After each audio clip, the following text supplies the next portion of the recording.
অভিযুক্ত নাসিম ভূঁইয়ার বিরুদ্ধে থানায় লিখিত অভিযোগ দায়ের করেছেন ভুক্তভোগী ব্যবসায়ী আলী আজম মানিক। অভিযোগ সূত্রে জানা গেছে, আলী আজম মানিক ঘিওর বাসস্ট্যান্ডে মানিক কম্পিউটার নামক একটি দোকান পরিচালনা করেন। নাসিম ভূঁইয়া প্রায়ই ওই দোকানে বিভিন্ন কাজের অজুহাতে যেতেন এবং বিল পরিশোধ না করে চলে যেতেন। টাকা চাইলে দোকান বন্ধ করে দেওয়ার হুমকি দিতেন। গতকাল সোমবার পর দোকানে এসে আবারও জরুরি কাজ করানোর দাবি করেন।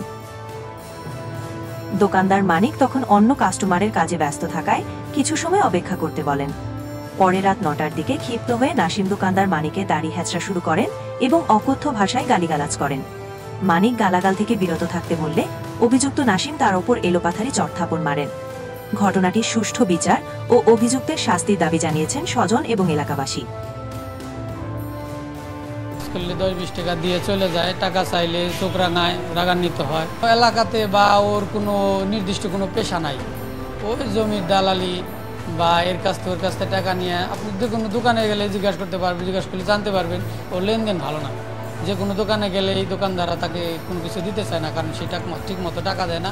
এলাকার প্রভাব দেখিয়ে তার বাড়ি এইখানেই, এই আপনার 2-3 বাসা পরে সে ওই স্থানীয় প্রভাব দেখে সবার উপরে একটা জুলুম নির্যাতন অত্যাচার করে। কাগজপাতি অনেক তো টাকা লাগবে একটু বেশি, পরে হেরা বলে কি টাকা চাইলে কিসের জন্যে বা এই কারণে মারতে ভাই। ভিডিওতে যতটুকু দেখছি সেটা কারণ আমাদের মুসলিমদের হৃদয়ে অনেক আঘাত লাগছে যে এরকম করে একটা মানুষকে দাড়ি ধরে এলোপাতারি মারধর করতে পারে না। দাড়ি ধরে মারবো কেন? দাড়ি ধরে মারার অধিকার কি তাদেরকে দিছে? এটাই আমার সর্বশেষ কথা, এটাই বিচার হোক। এই ঘটনার পর থেকেই পলাতক আছেন অভিযুক্ত নাসিম ভূঁইয়া। পুলিশ বলছে তাকে ধরতে আইনি ব্যবস্থা নেওয়া হয়েছে। অভিযোগটা যখন আমরা একটা বিষয়টা আমরা পাই তখন তাৎক্ষণিকভাবে আমরা আমাদের পুলিশ টিম ঘটনাস্থলে যায়।